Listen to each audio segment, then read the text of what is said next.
আজ তোমাদের সাথে দারুণ একটা পনিরের রেসিপি শেয়ার করব। সো হ্যালো এভরিওয়ান, সবাই কেমন আছো? আশা করি তোমরা সবাই ভালো আছো। আমার একটা নতুন ভিডিওতে তোমাদের সবাইকে ওয়েলকাম। এইরকম একটা রেসিপি হলে আর কিন্তু কিচ্ছু লাগে না। তো চলো ভিডিওটা শুরু করা যাক।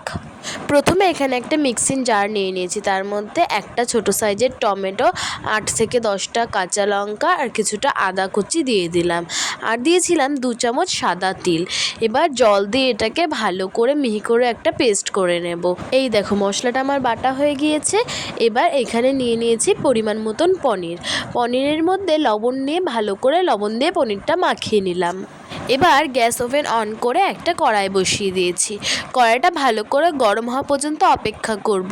কড়াইটা যখন ভালো করে গরম হয়ে যাবে তখন ওর মধ্যে দিয়ে দেব পরিমাণ মতন সরষের তেল, দিয়ে ভালো করে একটু নাড়াচাড়া করে তেলটা গরম হওয়া পর্যন্ত অপেক্ষা করব। তেলটা যখন ভালো করে গরম হয়ে যাবে তখন ওর মধ্যে আগে থেকে লবণ মাখানো পনিরগুলো দিয়ে দেবো একে একে। সব পনিরগুলো দিয়ে একটু কিছুক্ষণ অপেক্ষা করে তারপরে নেড়ে চেড়ে ভেজে নেব।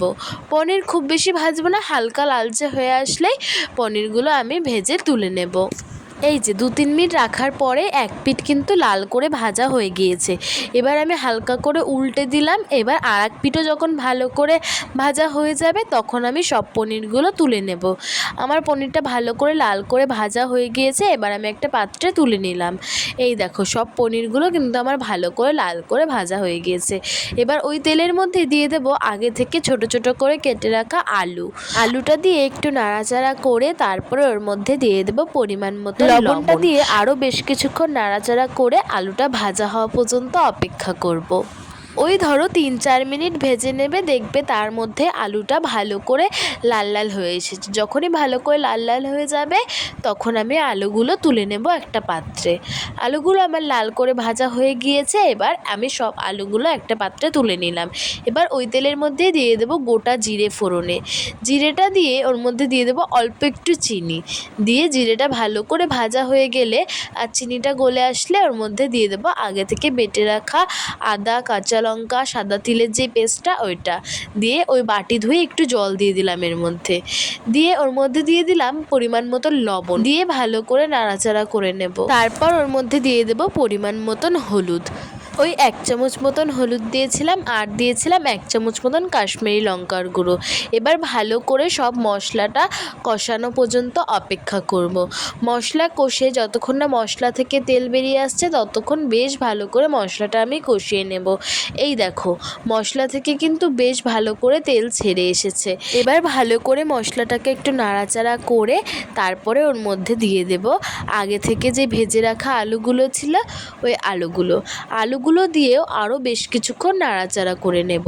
আলুগুলো দিয়ে মশলার সাথে আলুগুলো বেশ কিছুক্ষণ নাড়াচাড়া করে কষিয়ে নিতে হবে। এবার ওর মধ্যে দিয়ে দেব কিছুটা পরিমাণে কাসুরি মেথি দিয়ে আবারও বেশ কিছুক্ষণ নাড়িয়ে মশলা থেকে তেল ছাড়া পর্যন্ত অপেক্ষা করব।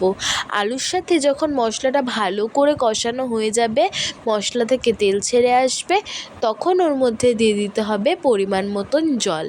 এই দেখো কি সুন্দর তেল ছেড়ে এসেছে মশলা থেকে। এবার আরও একটু নাড়াচাড়া করে তারপরে দিয়ে দেব ওর মধ্যে পরিমাণ মতন জলটা দিয়ে আবারও একটু নাড়াচাড়া করে ঝোলটা ফুটে আসা পর্যন্ত অপেক্ষা করব।